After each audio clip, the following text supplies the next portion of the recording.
विकासक म्हणतो मी 3 वर्षामध्ये तुम्हाला प्रकल्प उभा करून देतो, 3 ते 5 वर्ष करू आपण फार तर.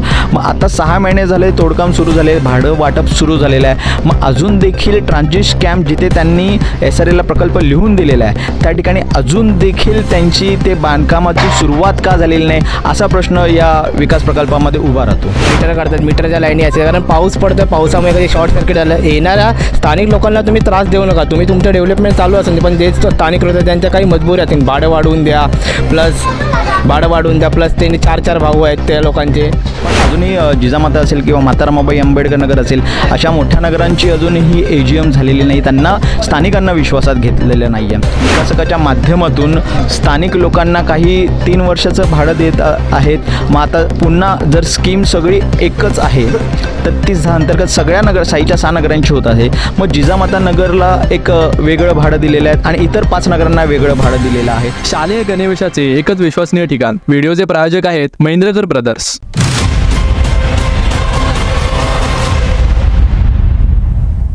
Friends villa, lifeline services, Smith gallery, Mahendrakar brothers, Sakshi events.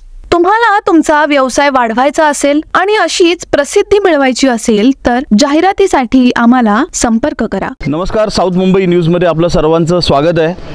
वरईतील किंबहुना दक्षिण मध्य मुंबईतील, दक्षिण मुंबईतील नागरी समस्यांचे वेगवेगळे विषय आम्ही आपल्यापर्यंत मांडत असतो.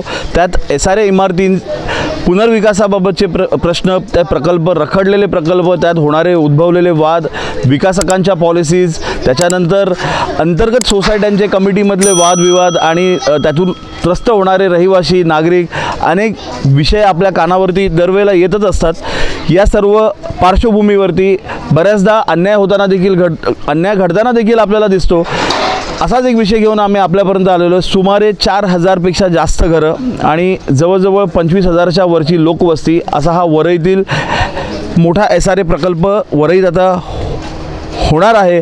परंतु त्यात काही टेक्निकल अडचणी आहेत, कुठेतरी अन्याय होतो आहे, अशा काही नागरिकांच्या, लोकांच्या समस्या आपण नेमकं जाणून घेतो इथल्या स्थानिक रहिवाशांकडून. बोला, काय नाव आपलं? शालेय गणवेशाचे एकच विश्वसनीय ठिकाण. व्हिडिओचे प्रायोजक आहेत महेंद्रकर ब्रदर्स. संपूर्ण विषय समजवा की कशा पद्धतीने काय होतं आहे, काय घडतं आणि काय प्रॉब्लेम्स होत आहेत. नमस्कार, मी अभिजित गजापूरकर. मी राष्ट्रवादी विद्यार्थी काँग्रेस मुंबई प्रशासक आहे आणि त्याचबरोबर माता रमाबाई आंबेडकर नगर या ठिकाणचा स्थानिक रहिवासी देखील आहे. या ठिकाणी जिजामाता नगर व संलग्न 5 नगरांचा विकास प्रकल्प चालू आहे. गेले अनेक वर्ष हा प्रकल्प रखडलेला आहे. आता कसं आहे की स्थानिक जे सामान्य जनता आहे त्यांना त्या बऱ्याच प्रमाणात संभ्रमात आहे की नक्की आमचा विकासक कोण. तर पेपर जे आम्ही पाहतो त्याच्यामध्ये प्रिन्सिपल डेव्हलपर म्हणून BMCचंच नाव लावलं जातं आहे. इम्प्लिमेंटिंग एजन्सी कोणीतरी वेगळी आहे, त्यांनी कोणाबरोबर तरी वेगळं LLP बनवलेली आहे आणि इथे मार्केटिंग कुठल्या तरी एका 3ऱ्याच डेव्हलपरची होते. मग हा सगळा संभ्रम लोकांमध्ये आहे. बरं, इकडचे जे स्थानिक आहेत एकूण एकच असं मत आहे की डेव्हलपमेंट व्हावी. झोपडपट्टीमध्ये राहून अनेक वर्ष आम्ही देखील वैतागलेलो आहोत. आम्हाला ही डेव्हलपमेंट हवीच, आम्हाला ही हक्काचं बिल्डिंगमध्ये घर हवं आहे. विकासक बदलायचा जागा तर नाही, याच विकासकाने करावं.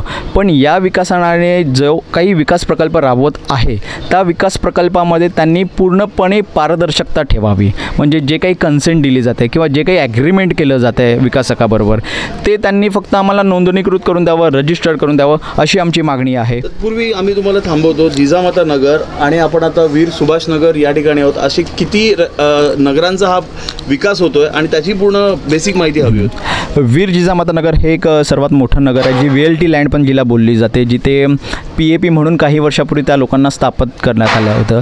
त्याच्यानंतर माता रमाबाई आंबेडकर नगर हे 2 नंबरला सगळ्यात मोठं नगर आहे, जिथे पूर्वी बृहन्मुंबई महानगरपालिकेचे कामगारांनी वास्तव्य केलं होतं. आणि त्याच्यानंतर स्वामी विवेकानंद नगर, आनंद नगर, कांबळे नगर, सुभाष नगर असे 6 नगरं टोटल या प्रकल्पामध्ये आहेत. आणि टोटल साधारणतः इथे 4029 घरांचा हा पुनर्विकास होणार आहे आणि जवळजवळ 20 ते 30,000 लोकांची लोकसंख्या या ठिकाणी राहत आहे.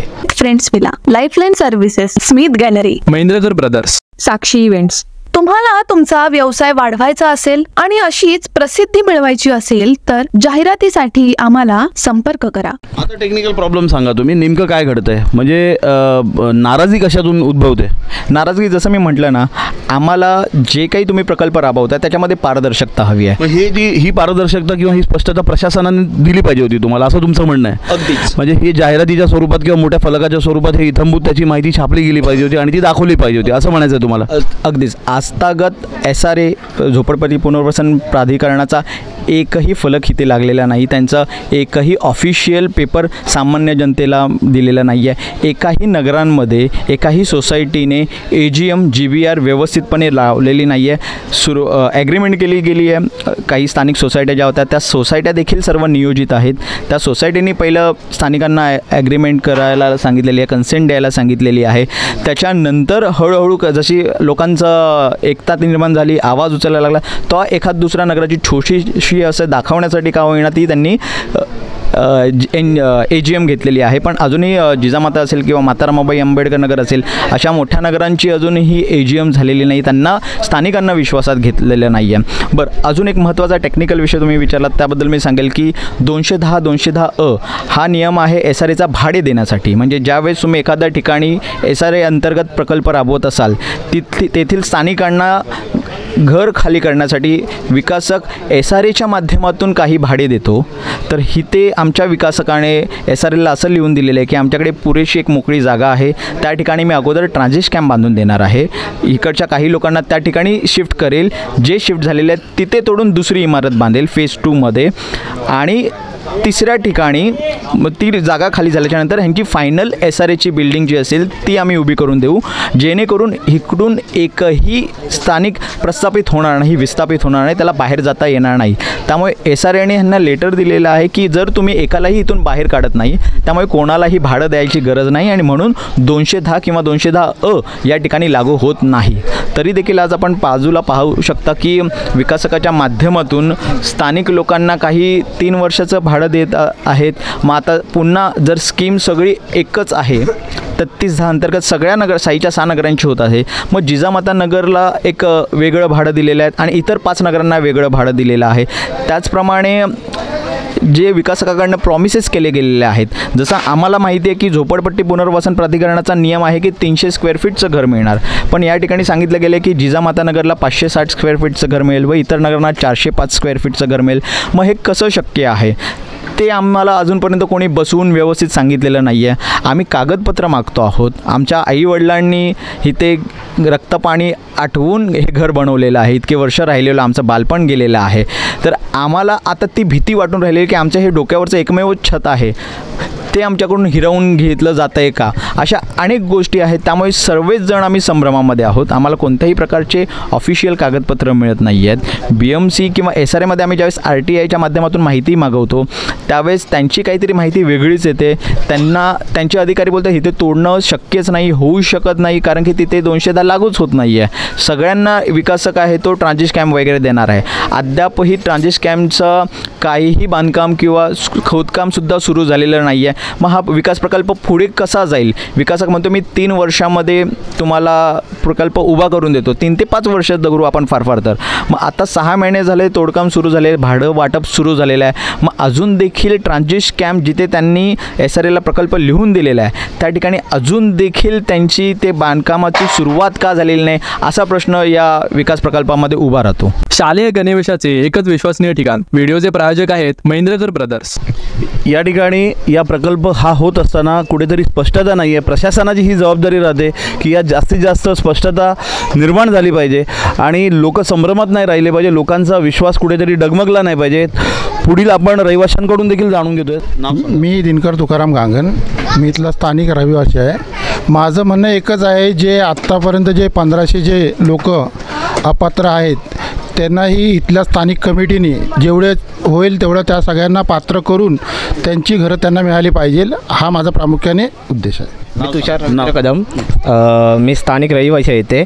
माझं म्हणणं आहे, माझ्या विकासाला विरोध नाही आहे, पण जे म्हणजे घरं जर तोडतायत त्याने ड्रेनेजच्या लाईन चोकअप होतात आहेत, प्लस हे मीटर काढतात, मीटरच्या लाईनी असतात. कारण पाऊस पडतो, पावसामुळे कधी शॉर्ट सर्किट झालं, येणाऱ्या स्थानिक लोकांना तुम्ही त्रास देऊ नका. तुम्ही तुमचं डेव्हलपमेंट चालू असेल, पण जे स्थानिक लोक आहेत त्यांच्या काही मजबुरी असतील, भाडं वाढवून द्या, प्लस त्यांनी 4 भाऊ आहेत त्या लोकांचे. हां, बाकी हे ड्रेनेज लाईन तुम्ही साफ करून द्या. मला संडास साफ ना होतात, ना पाऊस पडतात, त्यामुळे काही तुटलेल्या जागांमध्ये मच्छर व्हायला लागले आहेत, मच्छर चावतात लोकांना. ह्याचा BMCचं पण लक्ष नाही आहे. BMCकडे गेलं, BMC बोलतं आम्ही सांगितलंच नाही, म्हणजे हे घरं खाली करून तोडायला तुम्ही कोणत्या याच्यावरती तोडायला देत आहेत. म्हणजे ते माझं म्हणणं हेच आहे की तुम्ही फक्त हे जे तोडलेलं आहे ते व्यवस्थित तोडा आणि लोकांना इथं संडास साफ किंवा बाकीच्या म्हणजे सुविधा, धूर मारणं, मच्छर झालं त्याच्याकडे BMCने किंवा प्रशासनाने लक्ष द्यावं, हेच माझं म्हणणं आहे. मुंबईत अनेकदा पुनर्विकास SRAच्या माध्यमातून होत असताना अनेकदा अशाच तक्रारी आलेल्या आहेत. प्रशासकीय अधिकारी बऱ्याचदा विकासकांना फेवर करतात, रहिवाशांच्या मागण्यांकडे, त्यांच्या तक्रारींना, त्यांच्या पत्रव्यवहारांना केराची टोपली दाखवली जाते. अशा देखील तक्रारी वारंवार माध्यमांच्या माध्यमातून बाहेर आलेल्या आहेत. संबंधितांना, या स्थानिकांना, या वरईकरांना याबाबत योग्य न्याय मिळेल का? त्यांचा विश्वास संपादन केला जाईल का? कुठेतरी एक भीती निर्माण झाली, आम्हाला हक्काचं घर मिळेल की नाही, कुठेतरी सुविधांचा अभाव निर्माण झालेला आहे, हे देखील कळतं आहे. कॅमेरा पर्सन आयुष लोकरेसह मी अभिषेक शिंदे, साऊथ मुंबई न्यूज, चेहरा मुंबईचा.